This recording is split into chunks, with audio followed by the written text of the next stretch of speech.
예수는 감람산으로 가시니라.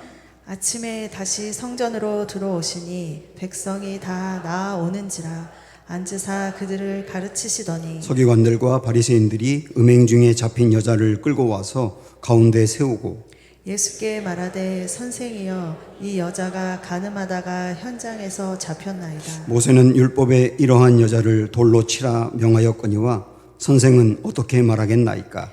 그들이 이렇게 말함은 고발할 조건을 얻고자 하여 예수를 시험함이로라. 예수께서 몸을 굽히사 손가락으로 땅을 쓰시니 그들이 묻기를 마지 아니하는지라. 이에 일어나 이르시되 너희 중에 죄 없는 자가 먼저 돌로 치라 하시고 다시 몸을 굽혀 손가락으로 땅에 쓰시니 그들이 이 말씀을 듣고 양심의 가책을 느껴 어른으로 시작하여 젊은이까지 하나씩 하나씩 나가고 오직 예수와 그 가운데 섰는 여자만 남았더라. 예수께서 일어나사 여자 외에 아무도 없는 것을 보시고 이르시되 여자여 너를 고발하던 그들이 어디 있느냐 너를 정죄한 자가 없느냐. 같이 읽습니다. 대답하되 주여 없나이다. 예수께서 이르시되 나도 너를 정죄하지 아니하노니 가서 다시는 죄를 범하지 말라 하시니라. 아멘. 우리가 하나님을 바로 아는 것은 건강한 신앙을 위해서 굉장히 중요한 부분입니다. 하나님에 대해서 왜곡된 시각을 갖고 있기 때문에 신앙이 왜곡될 가능성이 있어요. 어떤 사람들은 육신의 아버지를 하나님 아버지로 이렇게 투영하거든요. 예를 들어서 나의 아버지가 너무나 완벽주의자였기 때문에 실수하는 것을 절대로 용납하지 않고 체벌하고 아주 엄격한 분이었다면 우리 하나님 아버지도 우리를 사랑하거나 용서한다고 잘 느끼질 못하는 거예요. 완벽주의자라고 생각을 하는 겁니다. 아버지가 굉장히 내가 중요하고 필요할 때 부재 상태였던 사람들이 있어요. 아버지의 사랑과 돌봄을 받지 못한 사람들이죠. 그런 사람들은 하나님 아버지도 내가 정말 중요하고 필요한 순간에 나와 함께 한다는 생각을 갖지 못하는 거예요. 어떤 사람은 아버지가 좀 무능해서 내게 필요한 것을 채워주지 못한 경우가 있습니다. 그러면 자칫 잘못하면 하나님 아버지도 내게 문제를 해결한다거나 내가 원하는 것을 주지 못한다고 생각을 하는 것이죠. 육신의 아버지 상이 하나님 아버지에게 투영이 되는 거예요. 육신의 아버지와 하나님 아버지는 다릅니다. 그걸 받아들이는 게 중요하거든요. 어떤 사람들은 내가 한두 번 경험한 그 일을 가지고 하나님을 속단하기도 합니다. 내가 아주 힘들고 어려워서 하나님께 기도했는데 응답을 안 해주셨거든요. 내가 열심히 나름대로 살고 신앙생활 했는데 어려움을 당했거든요. 그러면 하나님에 대해서 부정적인 인식을 갖는 거예요. 그 경험 때문에. 한두 번 경험한 것으로 하나님을 단적으로 볼 수 없다 그 얘기예요. 어떤 사람들은 주위에서 사람들이 하는 말을 듣고 하나님이 그런 분이라고 생각을 합니다. 이 모든 것들이 온전히 하나님을 아는 길은 아니거든요. 욥기 이야기를 한번 하고 싶은데요. 욥은 여러분 알고 있는 것처럼 정말 한 사람이 다 겪었을 거라고 생각할 수 없는 그 엄청난 고난들을 다 겪습니다. 한꺼번에. 순식간에 재산이 날아갔어요. 10명의 자녀들이 집이 무너지면서 깔려 죽었어요. 몸에 피부병이 생겼는데 얼마나 가려운지 기와 조각 같은 것으로 그 몸을 늘 긁어야 합니다. 아내는 남편 떠나서 가버렸어요. 혼자 남았습니다.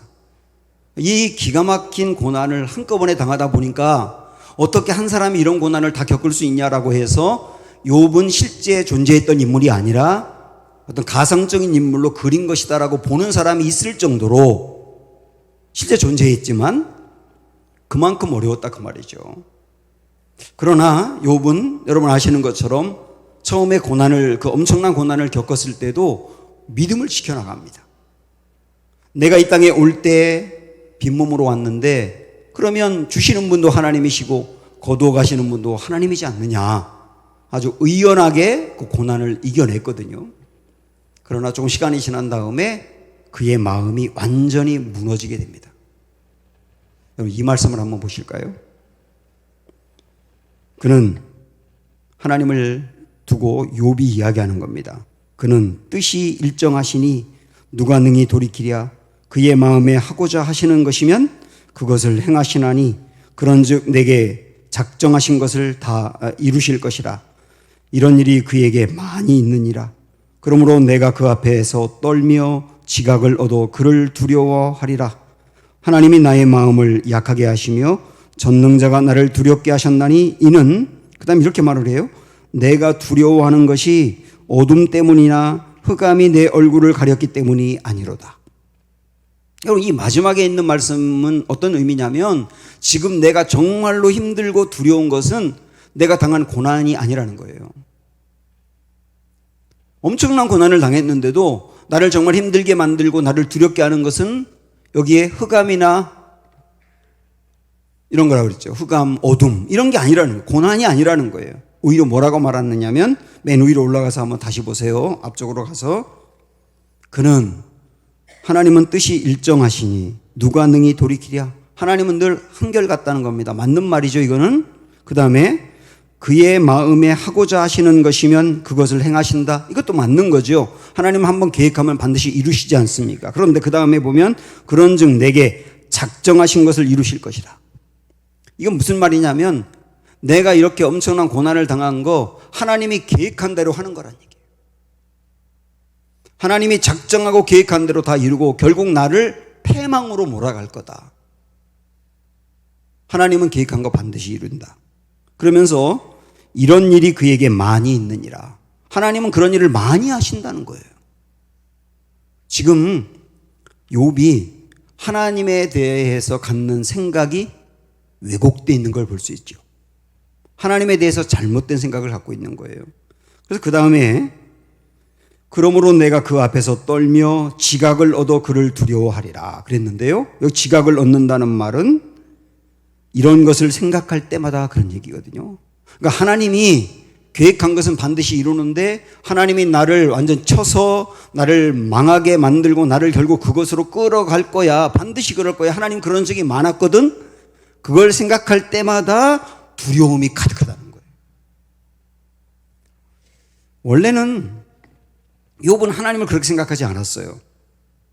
그런데 고난을 당하고 처음에는 이겨냈지만 시간이 지나면서 하나님에 대해서 왜곡된 시각을 갖고 있는 거예요.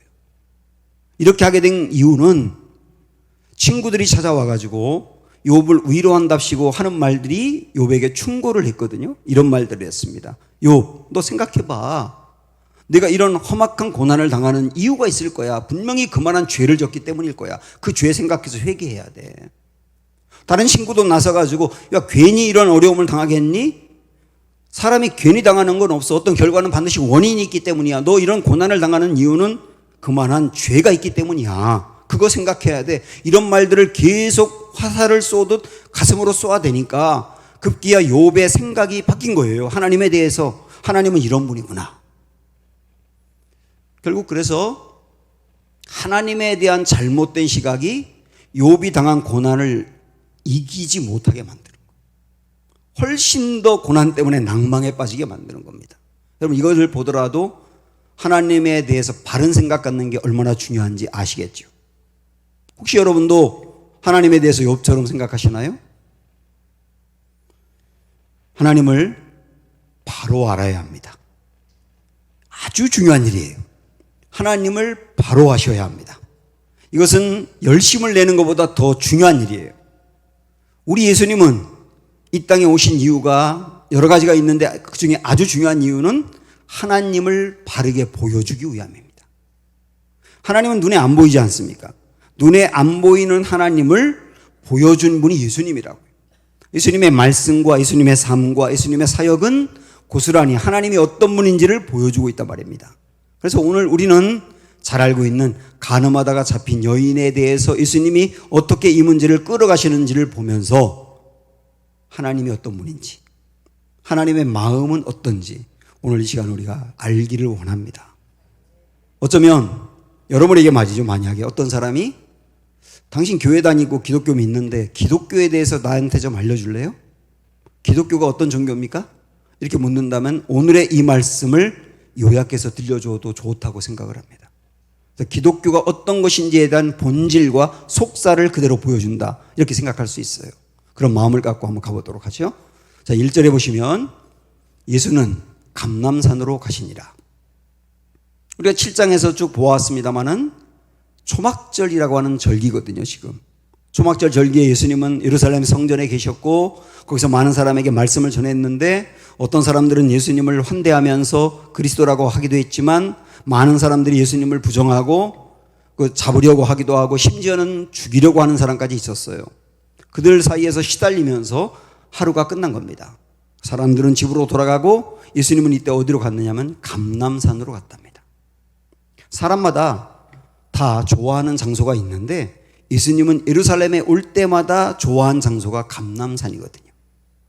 감람산에 가서 기도하고 하나님과 교제하면서 쉼을 얻고 회복되고 힘을 얻는 곳이 감람산이었거든요. 그러니까 이 말씀 하나만 놓고 보더라도 우리 인생에도 감람산이 있어야 한다. 내 지친 마음이 회복되고 새롭게 용기를 얻고 힘을 얻을 수 있는 그 장소가 있어야 한다. 여러분의 감람산은 무엇입니까? 라고 질문하는 거죠.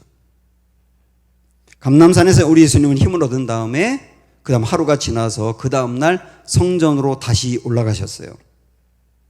거기서 많은 백성들을 모아놓고 설교를 하고 계셨습니다. 그런데 한창 설교를 하는데 바리새인과 서기관 같은 종교 지도자들이 한 여자를 끌고 오는 겁니다. 왜 그랬느냐? 한번 말씀 보세요. 서기관들과 바리새인들이 음행 중에 잡힌 여자를 끌고 와서 가운데 세우고 예수께 말하되 선생이요 이 여자가 간음하다가 현장에서 잡혔나이다.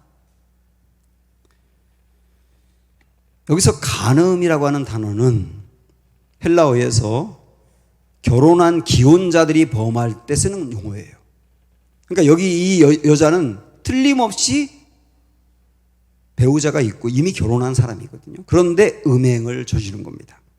그 여자가 현장에서 잡혀서 끌려온 겁니다. 음행하다가 간음하다가 현장에서 잡혔으니 얼마나 부끄럽겠어요. 그래서 고개도 들지 못한 채로 끌려왔겠죠. 그리고 이 유대인의 율법에는 간음한 사람은 돌로 쳐서 죽이라고 했거든요. 이때 당시에. 그러니까 이 여인도 그걸 알아요. 이제 사람들이 나에게 돌을 던져서 내가 죽겠구나라고 생각하니 얼마나 두렵겠어요. 원래 죄라고 하는 것은 수치심과 두려움을 갖게 하는 거거든요. 안타까운 것은 간음이라고 하는 것은 혼자 범하는 게 아닌데 이 여자만 잡혀온 거예요. 남자는 도망갔겠죠. 이 여자만 잡혀와서 시달리는 겁니다. 신명기 22장 22절에 보면 간음한 남자와 여자는 돌로 쳐라 그랬거든요. 그런데 이 남자는 도망을 간 거예요. 어쩌면 이때 당시에 여자의 인권이 이렇게 바닥이었다는 것을 보여주는 대목이기도 하겠죠. 이렇게 간음하여 잡혀서 현장에 끌려와서 벌벌 떨고 있는 그 여자를 두고 바리새인과 사두개인들이 예수님에게 말씀하는 거예요. 예수님, 이 여자 어떻게 하실 겁니까? 예수님이 판결을 내려보세요. 율법에는 돌로 쳐서 죽이라고 했는데 그렇게 하시겠습니까? 이거 묻는 겁니다. 지금 사실 이 지도자들은 예수님을 올무에 빠뜨리려고 하거든요.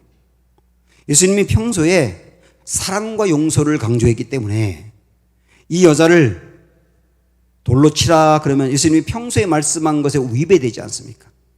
그렇다고 해서 이 여자를 무조건 용서하라 그러면 율법에 어긋나지 않습니까? 그래서 이러지도 저러지도 못하는 딜레마에 빠지게 한 거죠. 예수님이 어떻게 하는가 잘 지켜보려고 하는 거예요. 자, 이 시간에 이 우리가 잘 알고 있는 이 말씀을 보고 있는 저와 여러분이 이 말씀의 현장 속으로 들어가 보셔야 됩니다. 한번 우리의 생각이 그 현장, 간음하다 끌려온 여자가 있는 그 성전에 가 있다고 생각을 하면서 이 말씀을 들어보세요. 이 여인을 끌고 온 종교 지도자들이나 그리고 그 앞에 예수님의 말씀을 듣던 백성들이 있어요. 이 백성들이 2절에서 백성이란 말을 쓰고 있는데 이 백성은 헬라어로 라오스라는 말이거든요.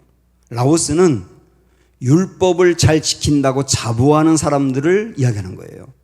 그러니까 여기 예수님의 말씀을 듣고 있고 가늠하다 현장에서 잡힌 여인이 끌려온 것을 쳐다보고 있는 사람들은 항상 어떤 자부심이 있느냐면 난 율법을 잘 지켜. 그런 자부심이 있는 사람들이에요.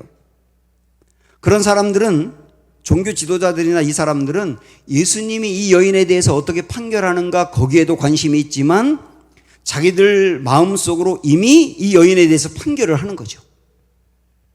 이 여자는 거의 대부분 그렇게 생각할 겁니다. 율법을 어겼으니까 간음했으니까 돌로 쳐야 돼.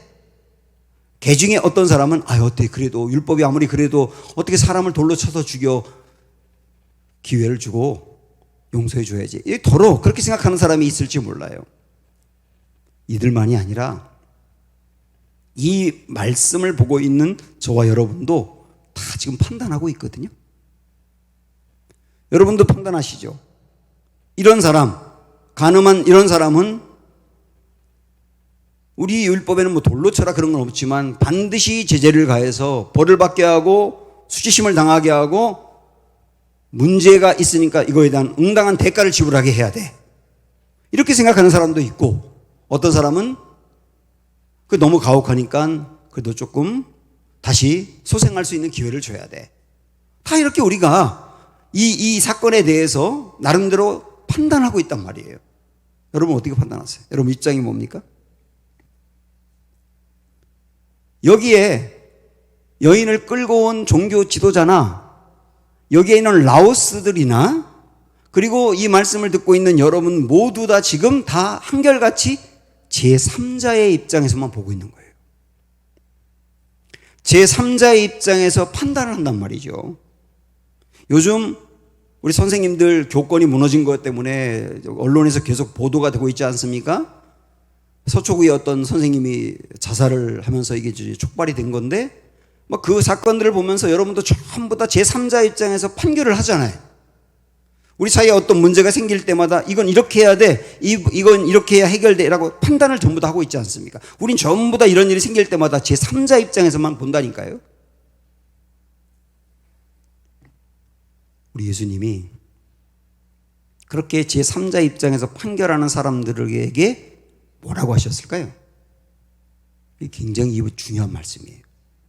자, 보세요.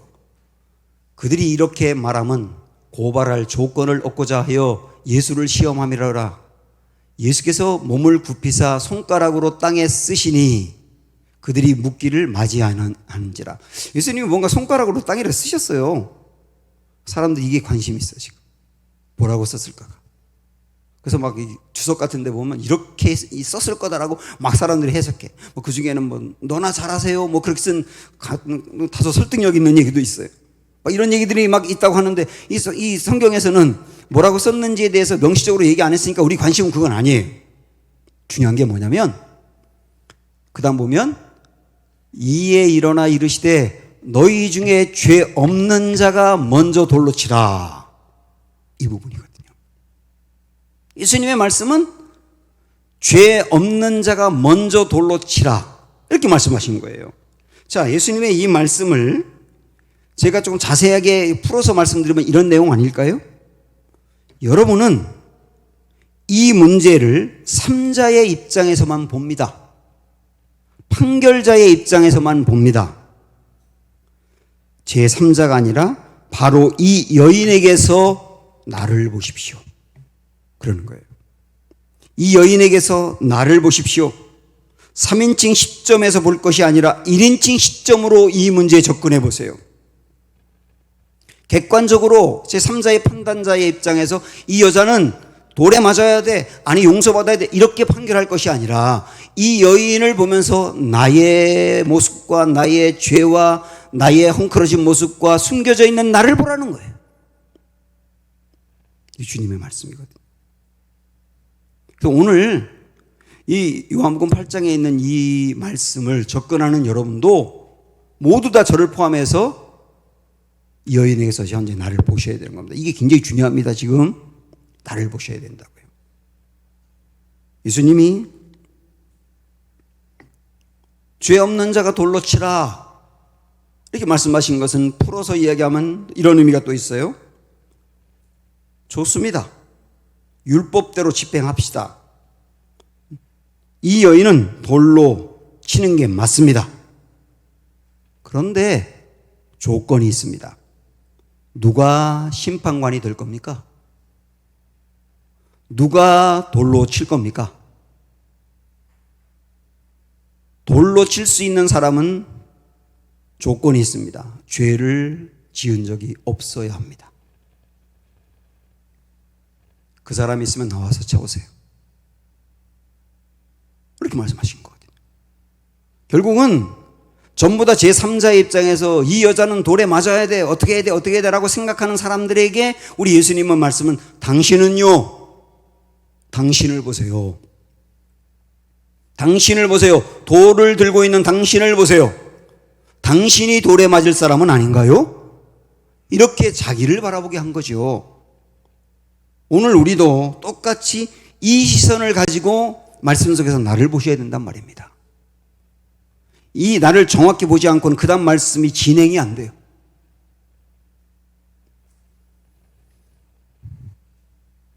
나를 보게 한 다음에 나는 어떤가라고 깨닫게 한 것이죠.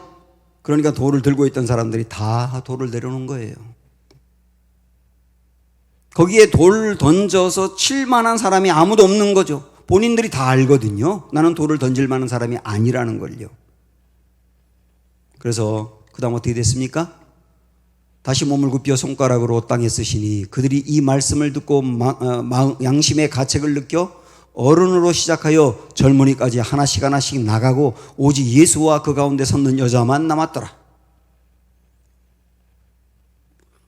다 떠난 겁니다. 돌 던질 만한 사람이 없었던 거예요. 혹시나 이 말씀을 보면서 예, 목사님 맞아요. 저도 돌에 맞을 만한 사람이에요. 그러나 저도 완벽하진 않지만 돌에 맞을 만한 사람이지만 이 여자보다는 낫잖아요. 그래도 전 이 여자만큼 이런 죄를 짓진 않았거든요. 그런 사람들은 어떠냐면 이만한 돌을 들었던 것을 내려놓고 짱돌을 드는 거예요. 그 사람들은 아직까지 자기 자신을 직시하지 못한 거죠. 이전에 MBC 뉴스 앵커였던 조정민 씨라고 혹시 기억나세요? 그분이 지금 목사님으로 베이직교회라고 하는 큰 교회 목회하는데 그분이 사람이 선물이다라고 하는 책을 썼는데 거기에 짤막하게 이런 내용이 나옵니다. 내가 20대 때는 세상을 바꾸기 위해서 돌을 들었다. 30대 때는 아내를 바꾸기 위해서 눈초리를 들었다. 우리 중에 그런 분이 있죠, 지금. 안 바뀝니다. 40대 때는 자녀들을 바꾸기 위해서 회초리를 들었다. 근데 50대가 된 지금 내가 들었던 것을 다 내려놨다. 정작 그 돌과 돌에 맞고 회초리에 맞아야 될 사람은 자기라는 걸 깨달았다는 거죠. 그분이 뒤늦게 예수님을 믿고 만나고 난 다음에 자기 자신을 본 거예요. 이전에는 내가 돌을 들어 치려고만 생각하고 삼자 입장에서 저 사람은 저런 사람이야, 이 사회가 이래서 문제야, 내 아내는 이게 문제야, 아이들은 이렇게 바꿔야 돼, 온통 삼자 입장에서 바라보다가 예수님을 정말 만나고 나서 나를 보게 된 거예요. 나를. 이 시간 우리 모두도 동일하게 나를 볼 수 있어야 합니다. 그러면 그 다음 이야기가 정말 귀하다는 걸 깨닫게 될 거예요. 모든 사람들이 다 떠나가고 예수님과 여인 둘만 남았거든요. 그때 예수님이 이 여인에게 물으십니다. 예수께서 일어나사 여자 외에 아무도 없는 것을 보시고 이르시되 여자여 너를 고발하던 그들이 어디 있느냐? 너를 정죄한 자가 없느냐? 대답하되 여자가 처음으로 이야기합니다. 주여 없나이다. 아주 작은 소리로 얘기했겠죠. 그때 예수님께서 아주 중요한 말씀하세요. 예수께서 이르시되 나도 너를 정죄하지 아니하노니.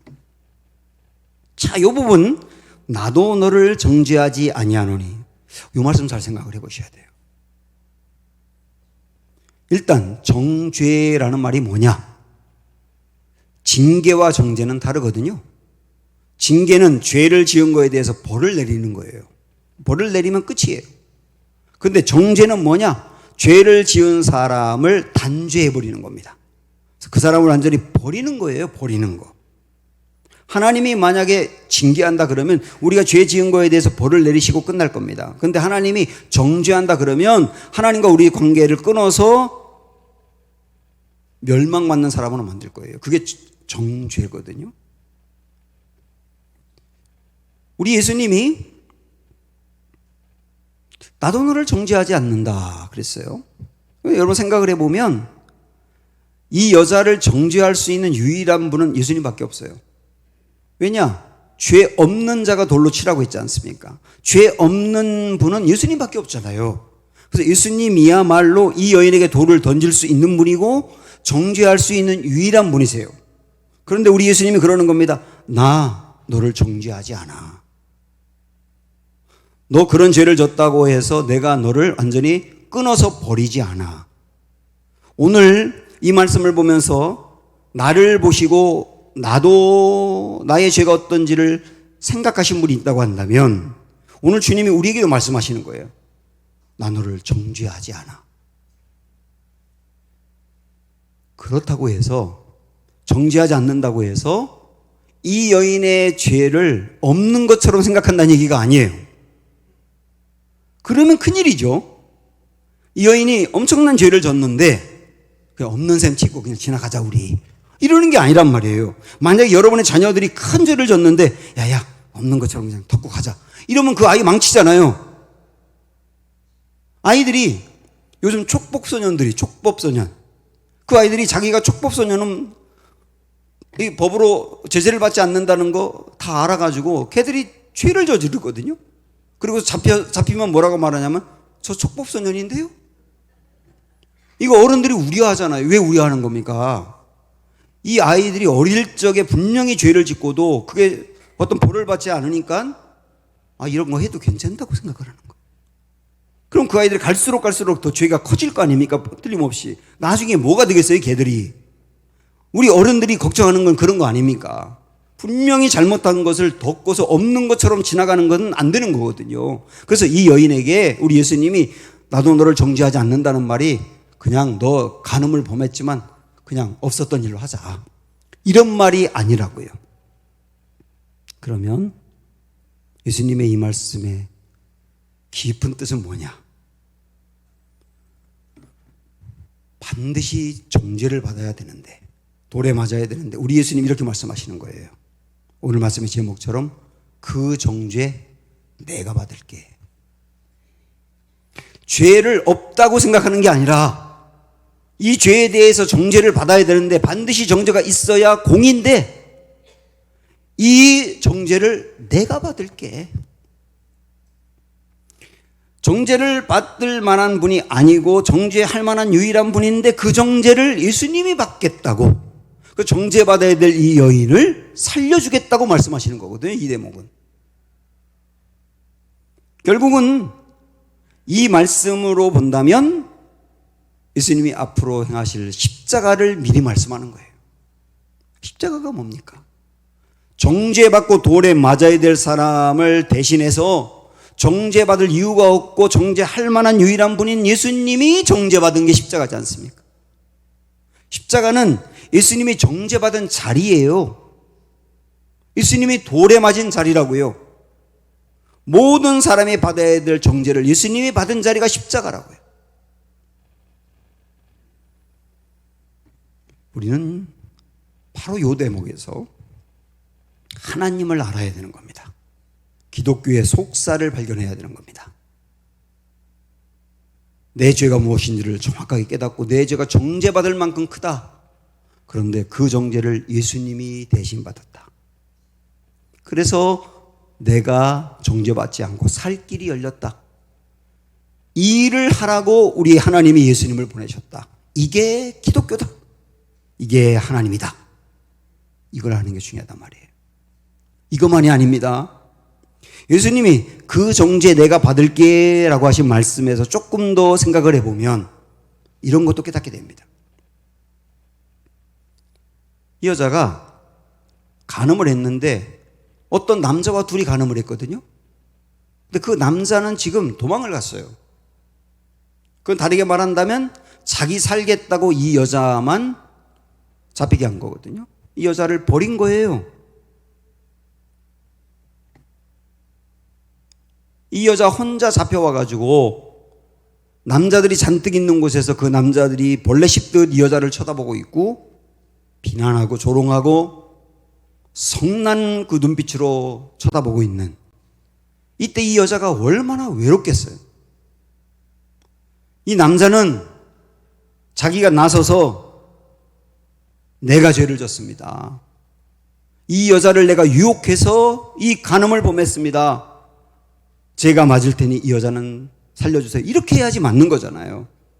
그런데 이 남자는 자기 혼자 살겠다고 이 여자를 버린 거잖아요. 이때 우리 주님이 그 정죄 내가 받을게 라고 하신 말씀은 너의 죄 때문에 당해야 될 그 죄값과 형벌과 그 모든 것들 내가 다 담당할게. 내가 책임질게. 그리고 너를 끝까지 보호할게. 이런 말이잖아요. 우리는 이걸 생각하면서 우리 예수님의 이 말씀, 그 정죄 내가 받을게라고 하는 이 말씀 다르게 이야기한다면 이렇게 말할 수 있지 않을까 싶어요. 내가 이제 당신의 남편이 되어줄게. 진짜 당신의 남편이 되어줄게. 당신이 함께 범했던 그 남자는 당신을 버리고 갔지만 당신을 책임지지 못하고 보호하지 못했지만 그러나 당신의 정죄를 내가 받을게라고 하는 말은 내가 어떻게 해서든 당신 끝까지 책임질 거야. 내가 당신 보호할 거고 당신의 영혼을 지킬 거야. 내가 진짜 남편이 되어줄게. 이렇게 이야기하는 게 아니겠습니까? 오늘 우리에게도 동일하게 말씀하시는 거예요.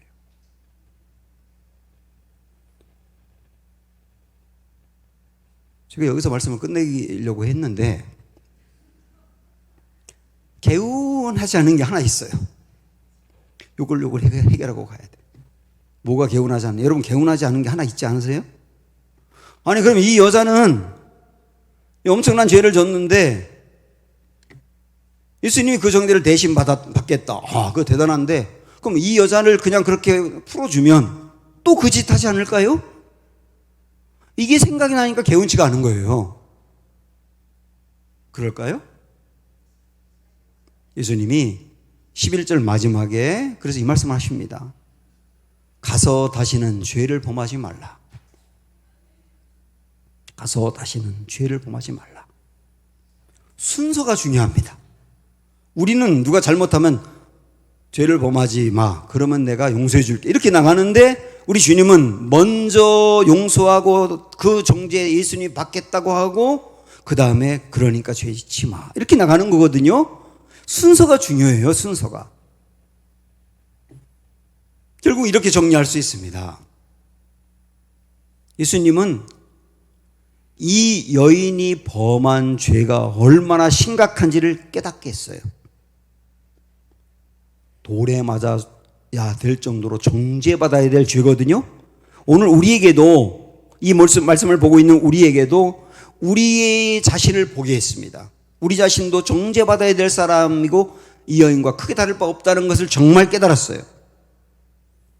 두 번째, 그걸 깨닫고 난 다음에 그 정죄를 예수님이 받겠다고 선언하시는 겁니다. 십자가는 그것에 대한 결과예요. 그 정죄 내가 받을게. 그럴 때 내가 지은 죄가 정죄받아야 될 만큼 엄청나다는 것을 정말 아는 사람은 이 정죄를 예수님이 받았다는 것에 대해서 감격하지 않을 수가 없는 거예요. 감격하고 감사하고 내가 이렇게 받아야 될 정죄를 예수님이 받으셨다니 감격하지 않을 수 없죠. 그러면 세 번째 어떻게 될까요? 변화되는 거죠. 정말 이건 아는 사람은 변화되는 거죠. 아이들도 자기가 잘못 범하고 그러고 다닐 때 나 때문에 우리 엄마 아빠가 얼마나 아픈지, 나 때문에 엄마 아빠가 선생님 앞에 무릎 꿇어야 되고 경찰서 가서 살살 빌어야 되고 돈으로 지불하고 상처 입고 고통당하고 있다는 것을 정말 깨달을 때 그때 변하거든요. 그처럼 내가 지은 죄 때문에 주님이 정죄받는다는 거, 그것이 얼마나 엄청난 일인지를 정말 깨닫는 사람은 더 이상 그런 짓을 안 하게 돼 있지요. 용서받고 난 뒤에도 또 죄를 범하는 사람은 자기가 지은 죄가 얼마나 큰지를 모른다거나 예수님이 나를 위해서 대신해 주신 일이 얼마나 놀라운지를 모른다거나 둘 다 모를 가능성이 있는 거예요. 정말 이걸 아는 사람은 변하게 돼 있다. 깨닫게 돼 있다. 달라지게 돼 있다. 오늘 이 이야기가 우리 신앙의 중심이 되고 우리의 삶의 중요한 일들을 판단하는 근거가 되기를 소망합니다. 아까 우리 불렀던 천번을 불러도 이 찬양 함께 부릅니다.